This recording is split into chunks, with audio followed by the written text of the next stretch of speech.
Good morning. I wanted to talk about disruption in real estate brokerage.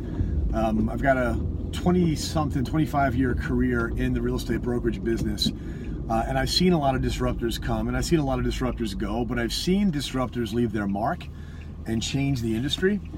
And what's happening today, there's two different camps of disruption. The first camp is the same as the old camp, which is it's all about stealing somebody else's real estate agent. Compass, eXp Realty, these are companies that are coming in that are so well funded, but they're still doing the same old thing, and they can talk about technology, and I'm not being disparaging. The point is, when your strategy is paying signing bonuses, that's your strategy.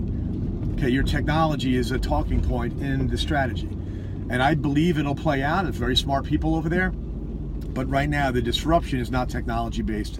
The disruption is agent recruitment based, and that's been what it was for Keller Williams. That's been what it was for, RE/MAX. Like, for those of you that are relatively new, understand, real estate brokerage was born when the MLS was born back in, I guess, the 70s, maybe late 60s, but really the 70s. And franchise brands came along, Gallery of Homes, and a couple of others I forget now. But Century 21, the typical real estate brokerage office back then was an insurance agency and a real estate agency, and they all had their own listings. And then the MLS created a different kind of industry.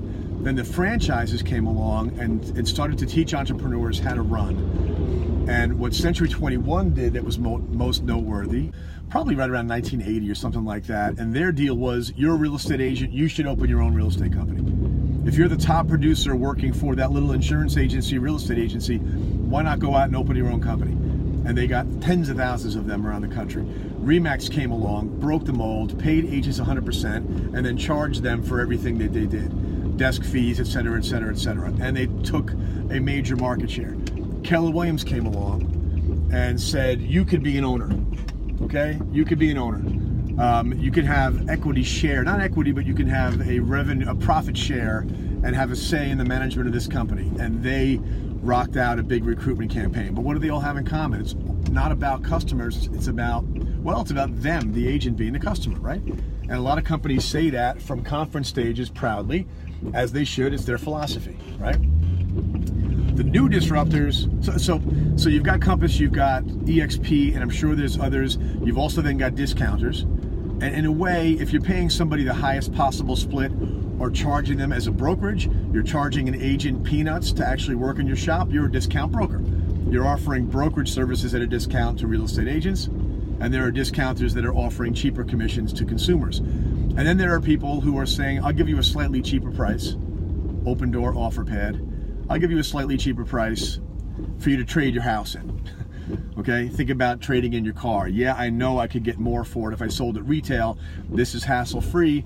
There's a market for that.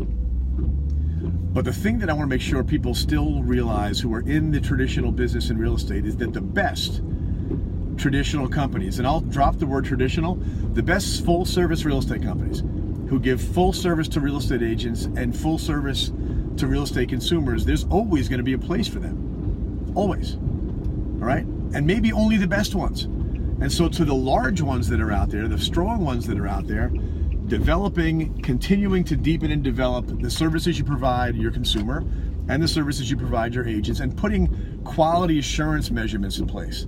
Putting things in place that make it so that as a customer, you get a great agent, they are trained, they are motivated, they are supervised. Okay, instead of having 1,000 agents doing it 1,000 different ways, which is what most real estate companies are, be the kind of company where you have 1,000 agents and they're doing 70% of their job the same way, because there's a right way to do things and the company puts that in place. The traditional real estate company, who's like, every market in America is going to have a dominant top 3 market share brokerage that is a full service real estate company, defined as what I just said, plus offering great deals on mortgages, great deals on insurance, great deals on title insurance. And when I say great deals, not just good pricing because of the combined services, but also integration. Sign up for one service, get the rest of the services. That's been being done for decades now, and it's just going to keep getting better. So what the disruptors are doing essentially for the big traditionals is driving some of the lesser equipped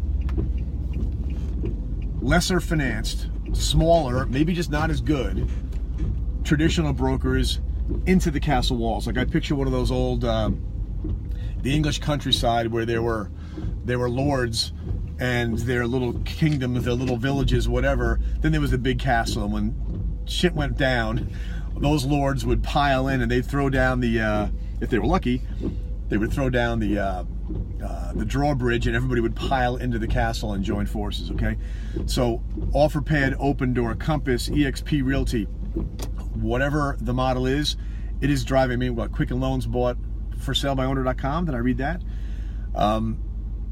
Open the castle doors, let everybody in. I think that you're going to see traditional real estate companies that are really, really good at that model. If that model was 95% of the real estate business, and then it became 85%, then it became 75%, and if in the future traditional real estate companies that charge full price, offer full service, only wind up owning 50% of the market, I don't think it'll ever get less than that. One company can dominate that 50. You can have 25% market share, 30% market share in a decent sized geographic area or a good niche, just by being the last traditional brokerage standing, and do that by consolidating all the other quality but not quite as well equipped traditional brokers in town. All right, that's my thought. Have a great day.